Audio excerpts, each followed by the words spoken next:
This is Matrixlord 212, and I'm nearing the calm before the storm, because the moment I get my hands on Amazing Spider-Man 700, I'm going to read that faster than you can say I'm going to read that.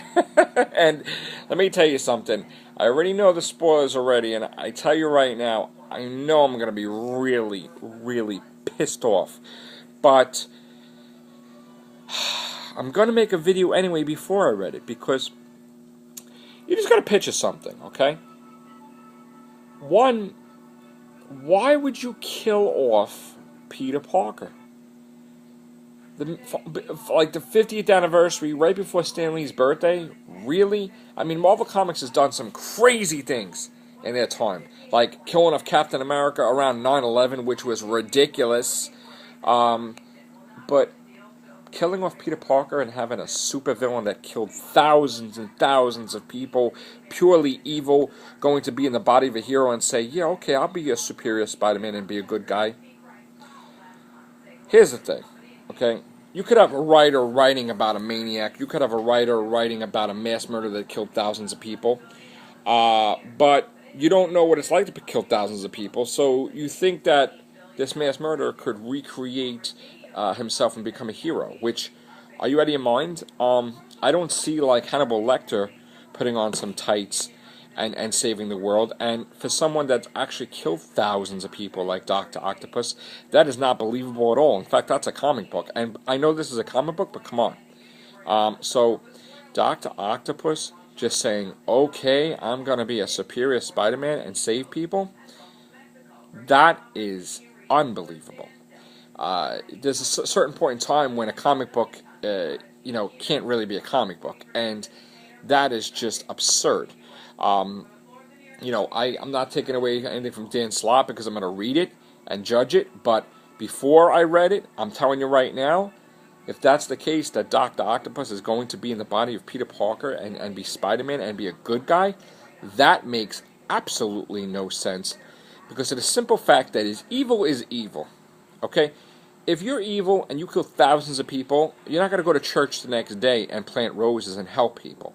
That makes absolutely no sense.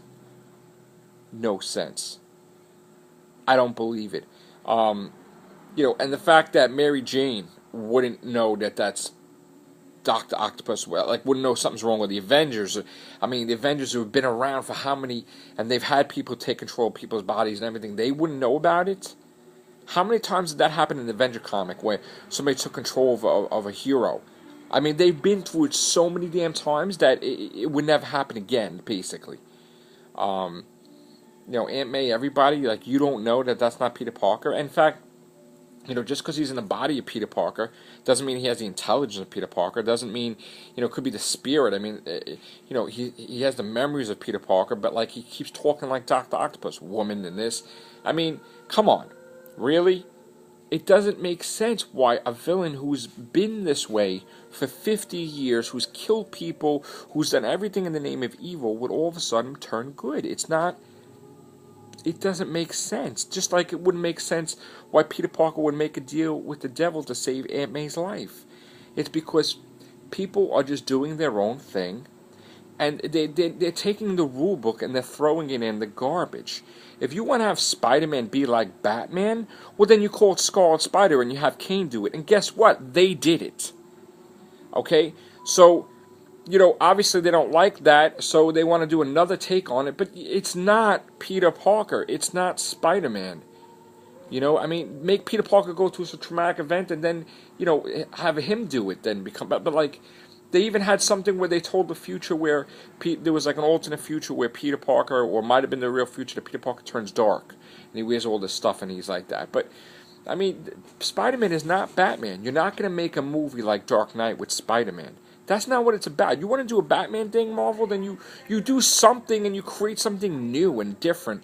But you don't try to it's just not believable. I mean, even Stan Lee said, when he created Spider-Man, it was always in the realm that it could happen, right? The villains were believable, things were believable, it could happen, it's possible. But talking about switching bodies and stuff, that's not possible.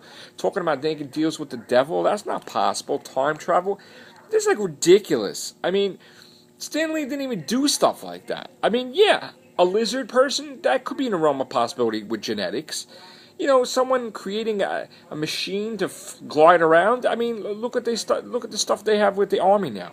I mean, everything is in the realm of possibility, but body swapping is just like stupid. And it makes the comic book fake. Where if you're any type of movie producer, you would not use that garbage for a movie. And if everything is taken from the comics, what happens when the comics turn into garbage and they don't even want to use that? Would you ever have a movie where the hero makes a deal with the devil? And what does that teach your kids? That you take the easy way out? Well, if Peter Parker is about great power and great responsibility, why would he make the most irresponsible act? And abuse that power, thinking who the hell you are to save your aunt when everybody else's aunt dies at 90 years of age. I mean, that's not Peter Parker. That's not. Because if he was doing that, honestly, you got to think about this. If Peter Parker was going to save Aunt May, and Miss Fisto had the power to do that, I'd say, hey, you know what? Why don't you, like, bring it back Uncle Ben, too? I mean, it's like, come on. If the books have to be delved into reality, where it has to be, you know, reality, then you don't do stuff like that. You know, you don't have the hero crap on his marriage of 21 years. I mean, hopefully somebody hears this video and makes sense of it all with Marvel Comics. You don't. You want to make the guy young, but then you make him a professor. I mean, I don't understand that. You want to make him like he's in his 20s and he has all these other chicks and he's free and he's young. How could he be young if you're like a professor teaching students? That's a contradiction. Don't you think? So I don't think they know what they're doing half the times. I mean, I gotta really read Dan Slott's comic. I'm the new one, but I mean, I don't understand the purpose behind it. I mean, you killed off Peter Parker in the Ultimate Universe, and the only thing really that fans are gonna say is, if nobody in the whole entire world buys Superior Spider-Man, that means that they're pissed off that Doc Ock is Spider-Man. If that's the case, if that's what happens, I gotta read it, but.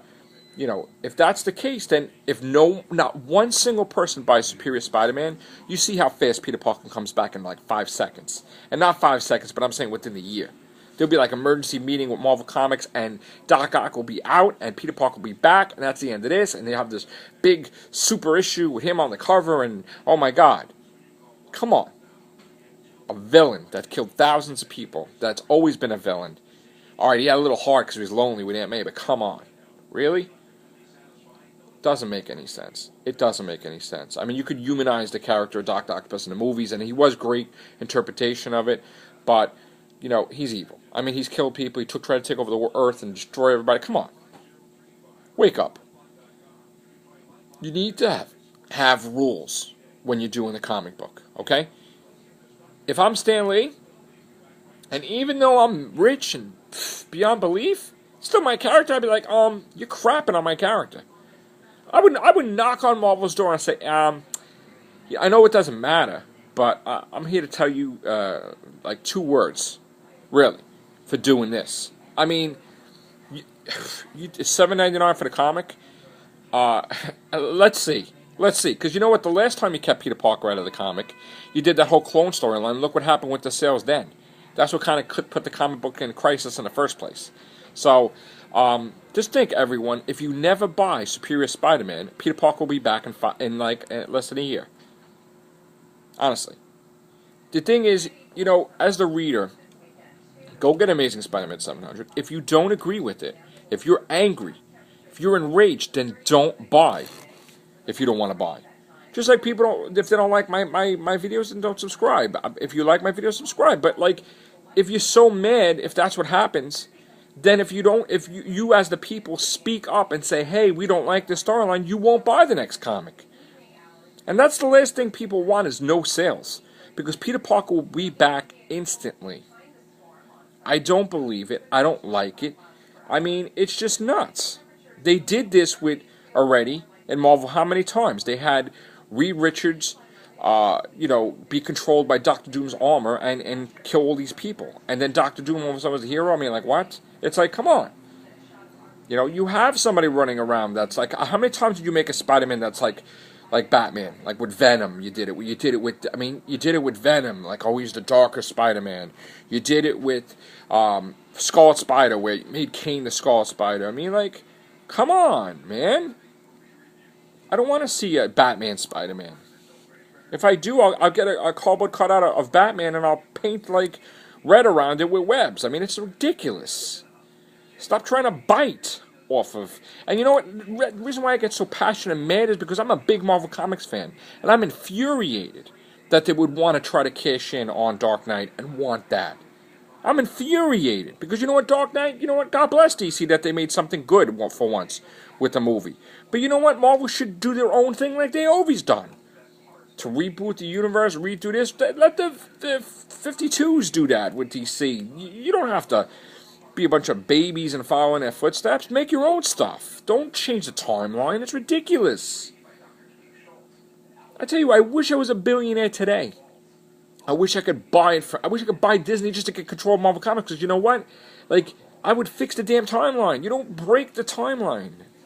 All this crap lately with Mephisto altering the whole entire universe Marvel timeline. Really? Wow, a villain that powerful? Wow. How come he didn't do it like 50 million other times in 50 years? Like, I don't know if this is the fury of Matrixlord or what. This is nuts. Changing the Marvel timeline. We're not DC. We're not. Is that like a lazy way where you say, hey, you know, the writer kind of doesn't want to read like 100 issues, so he wants to do his own thing? Then you know what? Don't write for it, then. Don't write for it. Like, this society lately, everybody's lazy. So you have somebody take over a book that don't even want to read the storyline that happened before and do their own stuff, and you're like, well, wait a minute. Didn't this happen with the character? What happened with that? It's like, come on.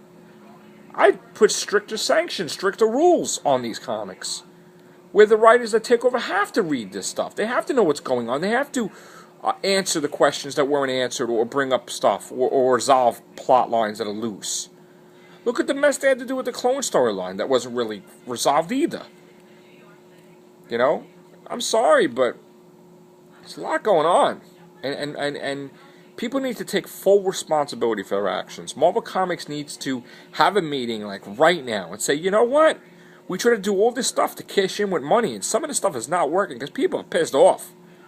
When your writer gets death threats, there's a problem. There's a freaking problem. And you may think, okay, you know, I'm going to judge it for myself. When I get Amazing Spider-Man 700, and there's nothing against Dan Slott. You know, he has a creative thing, and I do not say he's a bad person at all, and I'm not putting him down in any way, but you know what? I don't agree with it before, and now I'm going to tell you what I think of it after. So, I'm going to get the comic, I'm going to read it, and I'm going to let you know. Talk to you later, bye for now.